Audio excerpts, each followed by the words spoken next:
When we talk about the US music industry, one thing becomes clear right away. It has always been a gatekeeper. For decades, if an artist wanted to dominate in America, they had to play by certain rules, sign with the right label, get radio airplay, appear on late-night shows, and stick to the formula that had worked for stars before them.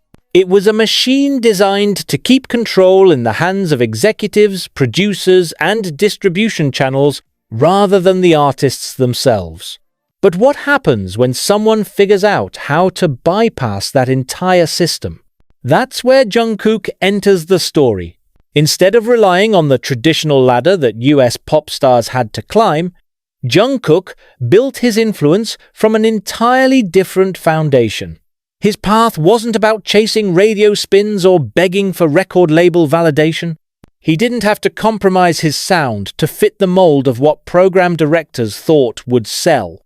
By the time Jungkook made his solo mark in the American market, he was already an unstoppable figure with an audience that couldn't be ignored. The industry, despite its long history of control, couldn't silence him, and in many ways they were forced to adapt to him instead of the other way around. To understand why this matters, let's look at how the system normally works. In the US, artists are typically pushed through a rigid promotional cycle. They release a single, labels pour money into radio promotion, appearances are lined up on late-night shows, magazines run features, and streaming platforms are negotiated with to get prime playlist placement. The artist is essentially dependent on gatekeepers to make sure their music reaches the audience.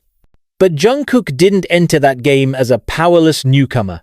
He entered as a global powerhouse whose fanbase already had the numbers to rival America's most established stars. Take, for example, the release of Seven.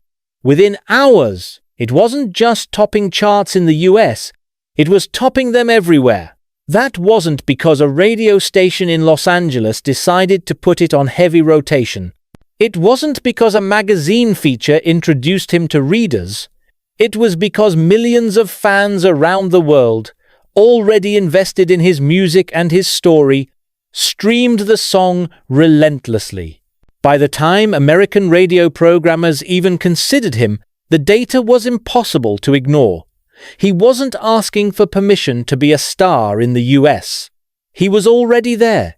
This is the first sign of how Jungkook outsmarted the old system. He flipped the power dynamic. Instead of waiting for the industry to give him exposure, he brought an audience so massive that the industry had no choice but to follow. Normally, the US music scene works in a top-down manner. Labels and executives decide which artists to push, and fans follow.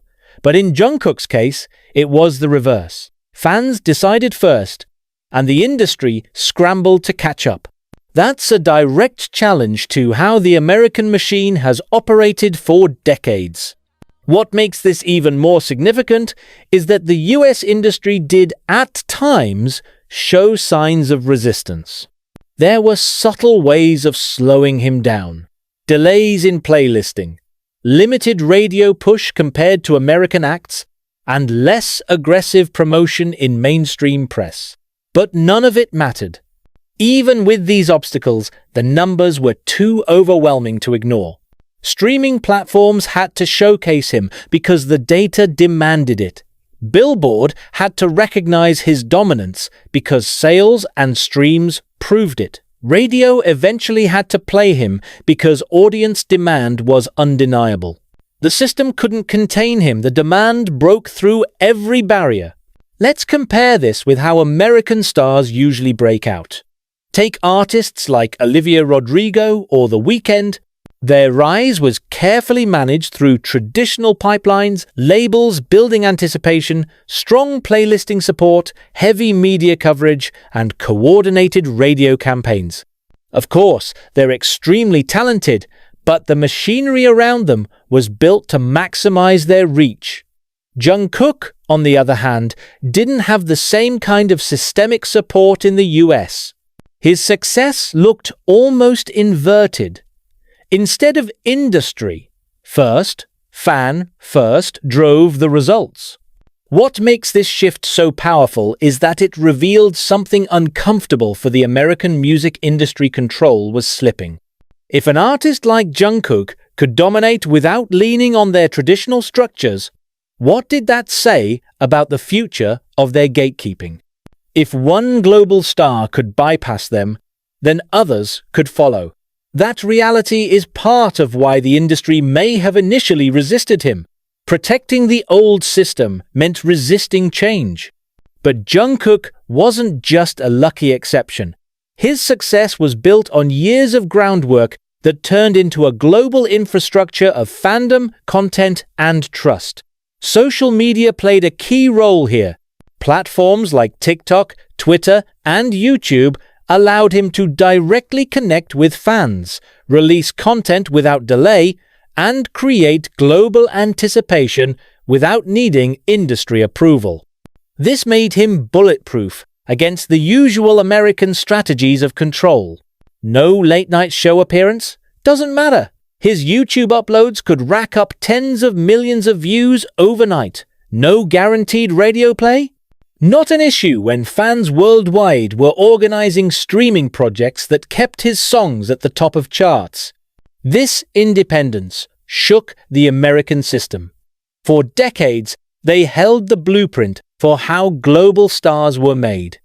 But Jungkook flipped that blueprint upside down. Instead of being discovered and molded by industry insiders, he arrived fully formed with a global fan base, polished performance skills, and undeniable influence. He didn't need the system to validate him. The system needed him to stay relevant in a changing landscape. Now, here's another layer that makes his victory even more interesting: the cultural barrier. Historically, non-English acts struggled in the US because of language and cultural differences. Even when global stars broke through, they were often limited to niche success. But Jungkook navigated this with a strategy that blended global accessibility with authenticity. He recorded English tracks like Seven, but he didn't erase his identity as a Korean artist. He didn't pretend to be an American pop star, he simply became a global one. That subtle difference mattered because it showed fans that he wasn't trying to conform to the old system. He was reshaping it to fit him. The US industry wasn't ready for that. They had long assumed that for a foreign artist to break in, they'd need to adapt, assimilate, and bend to the American mold. Jungkook didn't. And yet, he still thrived. That's why this feels less like a simple case of an artist succeeding and more like a disruption of an entire industry model. He proved that the US wasn't the final judge of global stardom, it was just one of many markets. The music world had shifted, and America wasn't at the center anymore. Of course, we can't overlook the role of strategy. Jungkook didn't just wander into this success, it was carefully built.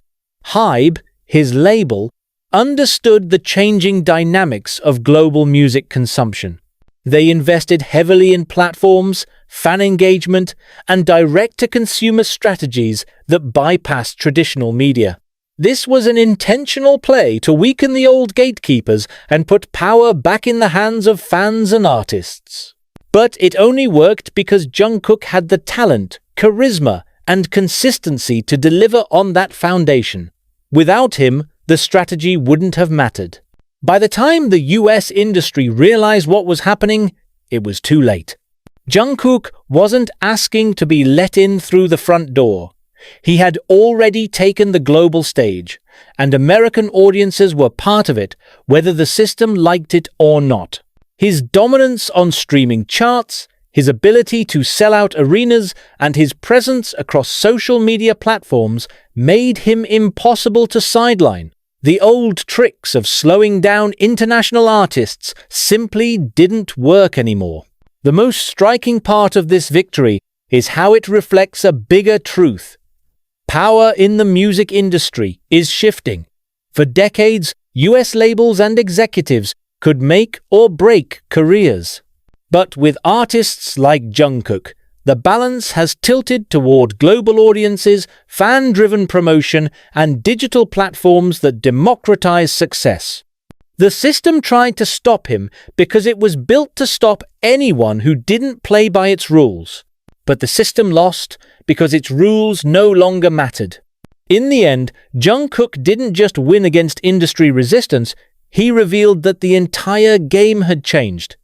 He outsmarted the old model by proving that power now flows from fans, not gatekeepers.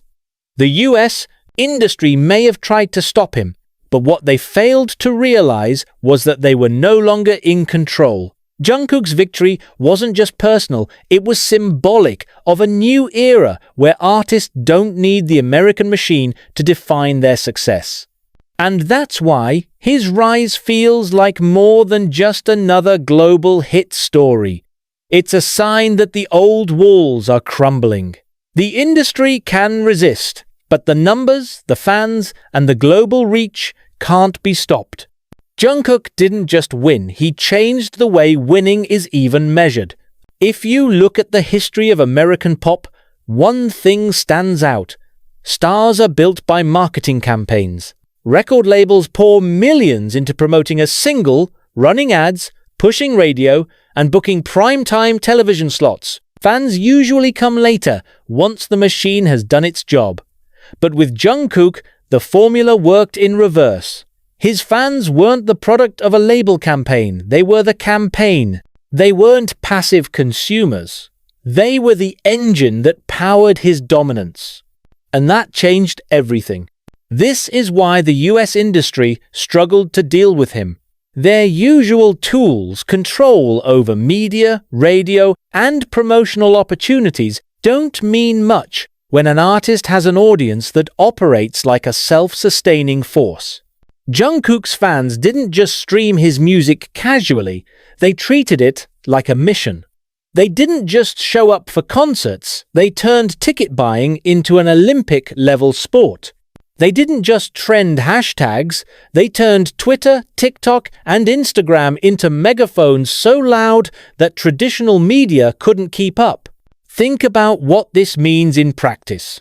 When Seven dropped, fans across the world coordinated global streaming projects. This wasn't random listening, it was organized, strategic, and relentless. They understood how charts worked. They knew how to maximize streams. And they weren't doing it because a label paid them. They did it because they believed in Jungkook. That level of dedication is rare, and it's something American labels can't manufacture, no matter how much money they spend. The American industry tried to counter this with their usual strategies. For instance, they relied heavily on radio play to give their domestic artists an advantage. But while US radio was slower to embrace Jungkook compared to American acts, it barely mattered. His songs still charted because streaming platforms, fueled by fans, pushed him past the resistance. In effect, fans replaced radio as the main distribution channel. That's something the US industry had no blueprint for. What happens when the gate they're guarding no longer matters. This leads to an important point. Jungkook didn't just have fans, he had global fans who acted like an organized network. It's one thing to have a large following. It's another to have a following that understands strategy, timing, and digital influence. Fans didn't just stream songs individually, they created tutorials, guides, and campaigns explaining how to maximize impact. They tracked chart updates, shared information on how streams were counted, and adjusted behavior to counter industry obstacles. In other words, they weren't just consumers, they were strategists. This kind of fandom power has been seen before with groups like BTS, but Jungkook as a solo artist showed that the force could carry over individually. That's what shook the US industry. They might dismiss fandom once, thinking it was tied only to K-pop groups, but when Jungkook's solo work created the same tidal wave, it became clear this wasn't just about group power, This was about him as an artist. And here's where the story gets even more interesting. American pop stars also have fandoms, Swifties, Bayhive, Beliebers, and so on. But what sets Jungkook's fans apart is the global scale and the intensity of their involvement in every stage of promotion. Swifties might organize streaming projects occasionally, but Jungkook's fans do it every single time. Bayhive might dominate headlines with viral moments, but Jungkook's fans trend hashtags worldwide almost daily. The consistency and reach of his fandom make it unlike anything the American industry had dealt with before. This explains why attempts to limit his reach often backfired. If a playlist didn't include him, fans created their own and spread it across social media. If media outlets downplayed his achievements, fans flooded comment sections with data, screenshots, and receipts proving otherwise. If radio didn't give him spins, fans documented the lack of play and made it visible online, turning silence into its own form of publicity. Instead of being dependent on traditional media, Jungkook's career was insulated by a community that didn't allow him to be ignored. The power dynamic here is fascinating. In the US, fans typically consume what they're given. In Jungkook's case, fans decide what gets consumed, and the industry has to react. That reversal is what made him unstoppable. He wasn't waiting for a marketing budget to tell people his single was worth hearing. His fans were already shouting it from the rooftops. By the time American radio caught up, 7 and later releases had already broken streaming records. Another layer to this is how fans positioned Jungkook not just as a singer, but as a cultural figure. His image, personality, and every move he made were amplified online by millions. This wasn't shallow hype. It was sustained visibility that made him impossible to miss. Every airport appearance, every Instagram update, every live broadcast became global news within hours. That kind of coverage would cost American labels millions in PR campaigns, but for Jungkook, it was organic. Fans created the visibility, and the industry had to accept it.